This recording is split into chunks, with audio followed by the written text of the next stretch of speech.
Yesterday, Hulk Hogan passed away. I'm aware of the issues going on with him, but he still was my favorite wrestler.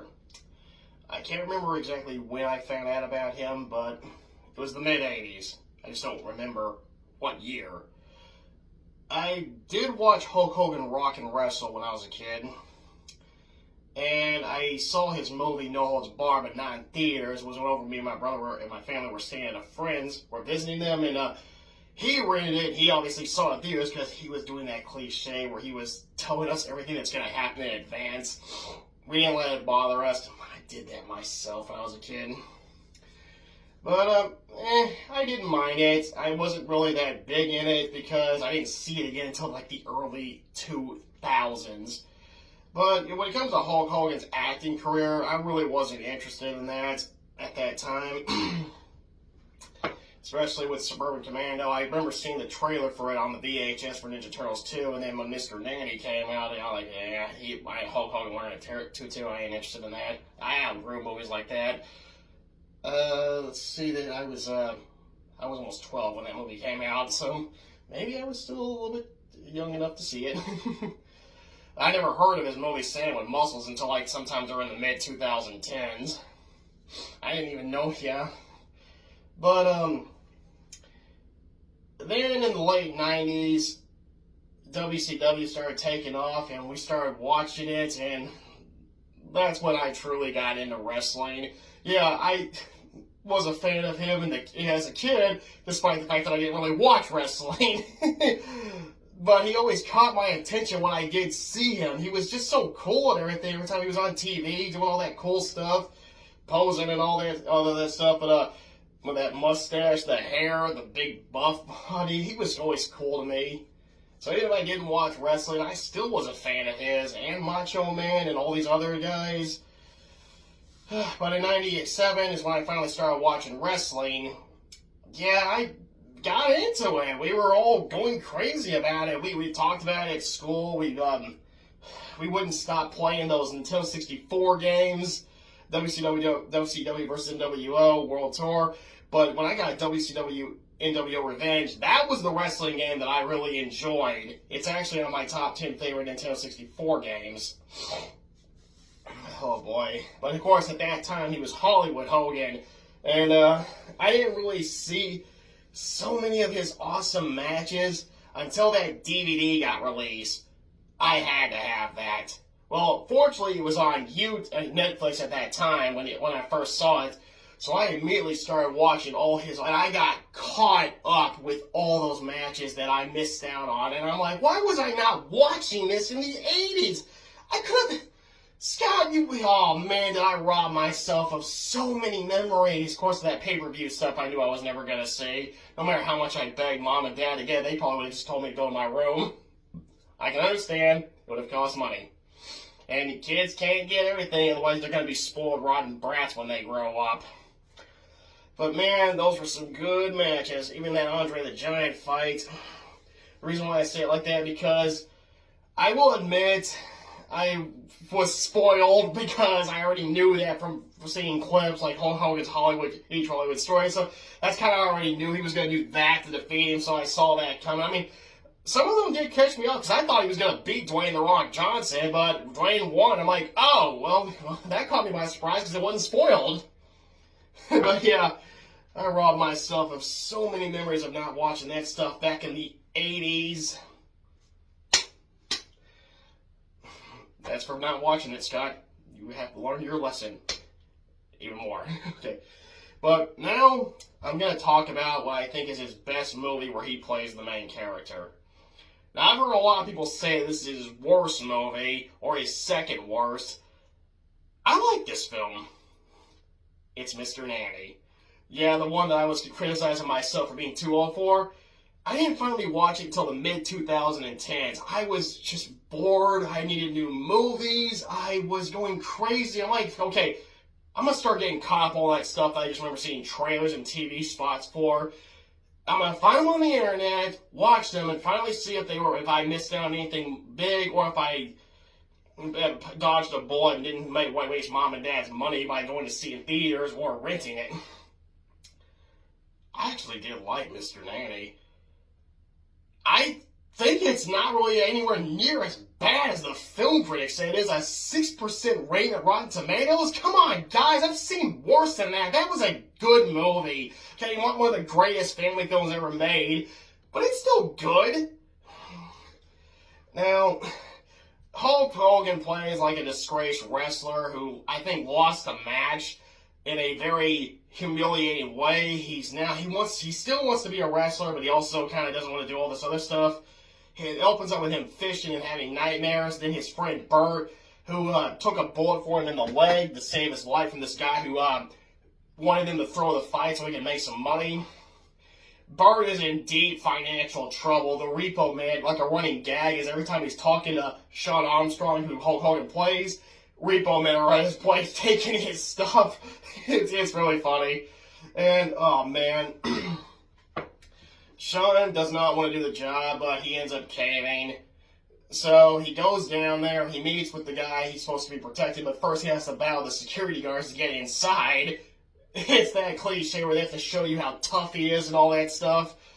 And when he gets inside, he then acts like a little kid when he sees this like thing that's supposed to take out like missiles. And when you see that thing's design, even though it's in the movie, but I gotta give you my word, a lot of people would have done what he did, take it out and fly it around just for the heck of it. Of course, it breaks, and then when he tries to fix it, when it breaks, so he just sets it down and walks off.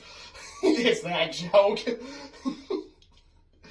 Okay, he's supposed to be a bodyguard, but he tells him that he's gonna be watching the kids. The guy Nanny, or at least they had a nanny, because as soon as they get to the house, the nanny's running for her life because her smoke's coming out of her hair. And the kids, they don't want a nanny. They hate nannies. They keep doing this because they are sick of their dad always being at the office, and they keep chasing nannies away because they want him home to spend time with them. They're really evil at the beginning. They rig his room with a tripwire, followed by a bowling ball to the face, water on his head, tripwire on the stairs, he can't grab the rig because they greased it up. And then whenever he tries to work out, they rig the exercise bike where it goes super fast, super fast. It's all that fast forwarding joke. Then whenever he does the weightlifting, they rig it with a magnet so he keeps doing this. It ends up shooting up to the ceiling. When he gets off, it drops down. Of course, and then when he goes to take a shower, they rig it and they also electrocute him. But he doesn't leave. He takes him to school. He won't wear the chauffeur hat. The little daughter, Kate, she screams at the top of her lungs, and then he's wearing it. When he's in school with them, he's actually having to sit down in Kate's classroom. He and Kate get sent to the principal's office. And when the principal sees him, he remembers him because he used to go to this same school, and he was in detention all the time, but he's now afraid of him because Sean's gotten a lot bigger than him. So he just lets Kate off the hook. Alex Jr., the brother, who is more evil than the sister to me, he's having boy proms as well, and so basically they elect not to interfere, and the daughter, his sister, actually insults him when he walks by. Oh goodness. And of course, now for a villain, that would be Thanatos. He's played by the same guy who played the Ghost of Christmas Past in Scrooge, and if I got that wrong, well, feel free to correct me. He's Thanatos, the guy with this metal chrome on his head. He used to have a magnificent head of hair, but that's later in the film when that reveals what that happened. But now he's got this metal chrome, and every time he gets a headache, you actually hear this this loud frequency-like thing. He keeps grabbing it, screaming. He's got his goons, and of course, this is a microchip story. The father, Alex Sr., invented a microchip. Thanatos wants it to sell for lots of money. He's got his traditional goons, the big tough guy that's the right-hand man, and the other guys that are martial art experts or just gunners.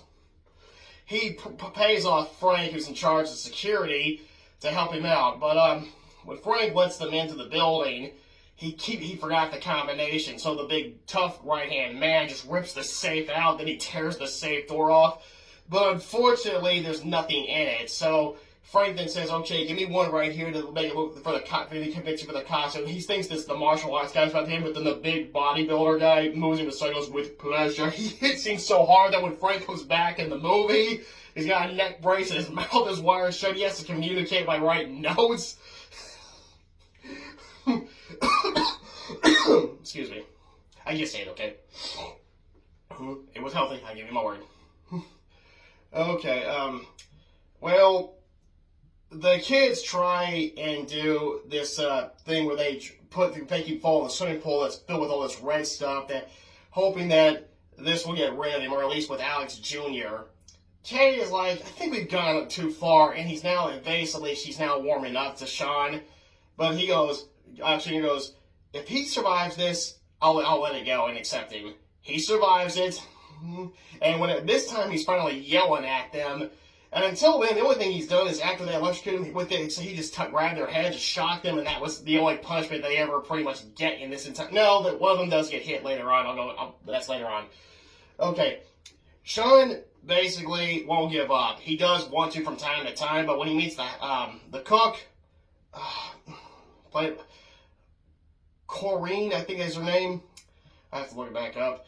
Well, she at the beginning, when she meets him, she shows him the list of the names of all the nannies that have run off, and she crosses one out, and when it's like that big, he goes, that's not that many. She presses this little thing, and they just reel, and there's a massive load of nannies that they've chased away, and when she's getting ready to write his name on it, when he's about to give up, he goes, no, I'm staying, because he does not want to be a quitter, even though he does want to also be a quitter. It keeps going back and forth.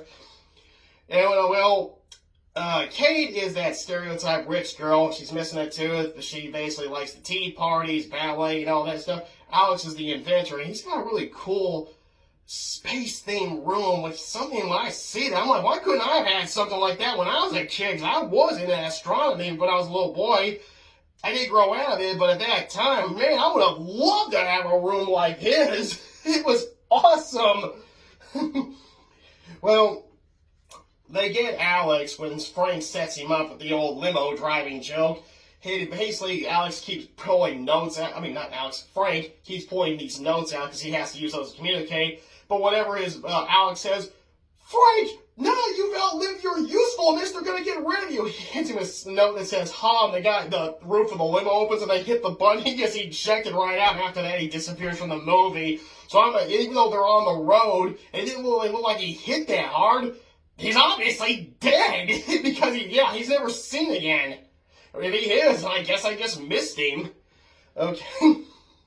Well, the film's signature thing is Hulk Hogan in a tutu. And in the trailer and TV spots, I always remember seeing the girl Kate going, get that pinky up, and he does. That is not until 59 minutes into the movie. This film's only an hour and 23 minutes long. And then when it comes to him in a tutu, he doesn't finally put that thing on until an hour and 1 minute into the film. He does do the heart-to-heart talk. Bert does show up as well. They give him they give the two kids about the background story of Thanatos. Of course, they don't know what he's up to or anything. They're just telling them a story, just to tell a story of. It basically does the flashback when Sherman, Hulk, and Thanatos all have bad wigs on. They say, man, it's part of the joke. When you see those wigs, you're gonna laugh. Thanatos is mad at Sean and Bert for winning the fight because he lost his money. So he pulls out a gun and pulls it. He shoots at it, but Bert jumps in the way and gets it in the way. The gun jams. Thanatos runs, and he ends up going to the roof. Sean chases after him, and Thanatos grabs an axe and starts doing the old slacking his leg. But as soon as he backs Sean up to the edge of the building, Sean gets out of the way, and Thanatos goes right over the side. He lands in the swimming pool with no water. But his magnificent head of hair cushioned the fall. Unfortunately, it also destroyed it as well, and this is why he has such a grudge against them. But he doesn't really know that they're in the same place with Alex and all them. He doesn't find out until around the end of the movie. Whenever they finally infiltrate the mansion, they kidnap the kids. They take Bert too, knock out Sean, and throw the cook or housekeeper. Well, she's more in the kitchen than in the movie than anything, so I'm going to say she's the cook. Throw her in a closet. The kids sound the alarm, but they're too late. Now the son, Alex Jr., why do I keep wanting to say Austin? Excuse me. I just ate. It was healthy. Well, oh goodness. Austin. Alex. I know two Austins, okay? Alright, Alex basically invented this wallet that when you open it up, it gives an electrical shock in a big way. He uses it for the boys. He uses it on one of the henchmen, and then when they, basically Alex Sr. hid the microchip in his daughter's dolly, and even though it's with them, they lie and say it's part attached to this toilet seat at that mansion, so they call it and get rip his no-holds bar, Scott. Sean to bring it to him. Sean snakes out while the police are there with the toilet lid. He then meets some goons in combat. First he drives his motorcycle, knocking some off. Then he does the shock wallet on one. He gets in the boat. He has one left. He goes, which way? They say north. He says north. Sean goes there, but when he sees this sign for like the speed limit in the water, he passes it twice, and that's when he realizes the guy's taking him in circles, and the guy handcuffs him to the steering wheel. They get into a fight. Sean rips the steering wheel off, and then when the guy picks up the anchor, it ends up they continue to battle, but the anchor gets tossed overboard. When Sean looks down, sees the ropes doing that old cliche what's around the old foot, takes the guy's key, and the guy goes right off the boat. He unlocks himself, and then puts the steering wheel back, and then heads out there. But when he gets to the hideout, he sees it because there's a guy on the dock with an AK-47. Of course, that's going to be where the bad guys are. He gets in the water, so when the guy sees the thing, now inside, Thanatos is grateful that that one of the guys they brought him was burnt. And when he also finds out Sean's here, he realizes a bonus with that microchip: revenge. Now he's got the old pull in the trap door that leads to the water because they're at the river. They first, in order to get the father to start talking, they do the old chain and put him down in there and then raise him up. But whenever you won't tell him where the chip is, they decide to kidnap his kids. But that ends up being where Sean comes in with the AK-47 in the toilet lid. And okay, he defeats the martial art guy. He takes on, but that guy does put up a fight. However, the AK-47 gets knocked away. Burt picks it up, takes his shoe off, and uses his toe to pull the trigger to shoot the rope that's got him restrained. He frees the others, but when the big guy's getting ready to shoot both Sean and the martial art guy via Thanatos, go like, will you just shoot them both already?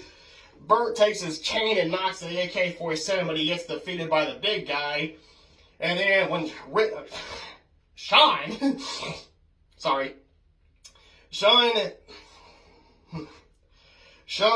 defeats the martial art guy, then he and the big guy meet in combat. But big guy puts the chain around his neck and starts dumping him on the water. I think Burt or Alex helps him first. I forgot which one. But when Alex Jr. tries to help, and he knocks him off, and then he kicks him where he goes sliding across. That gives Sean the strength he needs to rise back up.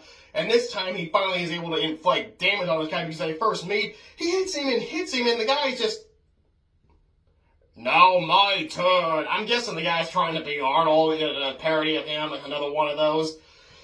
Well, the thing is, before he did it, he threw the toilet lid at him, and when it wrapped around his neck, the guy fell down just like that. What kind of toilet lid is that? Well, it does have some electronic stuff on it, but still it's a toilet lid. And he just took a punch to the belly and a punch to the face. I'm like, no. But they don't really defeat him. Instead, they just wrap him up with it. Sean just wraps some train and puts the hook on, and then Alex Jr. presses the button and just raises him up. This is when it comes to the fight with Thanatos. Thanatos mainly relies on that metal plate head of his, and he just relies more on headbutts or charges. And he actually does put the hurt on Sean. Fact is, this is a family film that goes by the rule of the bad guys, including regular henchmen, put up fights. Hulk Hogan's character, Sean, even shows damage. This is what won me over with this movie. I was actually shocked by this. I understand there's that issue with the others that pranks the kids around, which are very Home Alone lethal, and he takes no damage when that happens. But when it comes to this part, I just said forget all that back early in the film. Now I'm really enjoying this movie. Okay, and they rigged the generator in that place they're at to become an electric magnet, and whenever Sean finally gets Thanatos off of him, he goes right towards the magnet head first, and he does the old. Now, when he lost this thing, his hair falling down, this time he shoots up. He shoots up to the sky window, all the way into outer space, in a fireball-looking way, or shooting star kind of way. The head plate falls down, and that's the end of Thanatos. Yeah, first down, then way up. Well, they go back, they start saying their goodbyes, but kids don't want Sean leaving, so they do one more trick where they tie a wire on his motorcycle, which snags, but it ends with him going flying off towards the camera. That's when the credits roll. I wish I saw this in theaters. I think it's his best movie, with him as the main character. No, it's not a masterpiece, and I give you my word, the kids are unlikable for a good portion of the beginning of the film, but as time goes on, yeah, you do start to like them. So, this has got a lot of likable characters, just with the kids, it's only at the beginning, though. But the main villain, to me, is the best character. The guy is overacting badly, or should I say big time, but it's enjoyable. Yeah, Sean's the second best character, Bert's the third. Kids are dead last. Well, anyway, oh goodness. I was shocked. I can understand that this only made $4 million against a $10 million budget. But still, I wish people gave it more of a chance. It should have at least grossed like maybe $25 million. That would have been, if I would have known that, I would have been a little bit more happier. Because I realized, well, I did play a part of it too, because I elected not to go see it, mainly because I thought it was too kiddie. I was wrong. Okay. I would recommend it, and yeah, I will say it is a good movie. And as for Hulk Hogan, thanks for all the entertainment. I apologize for not watching your wrestling matches back in 1980, well, in the 80s, and waiting until the late 90s to start doing it, and then getting caught up on the DVD release of all your greatest matches. May you rest in peace. Amen.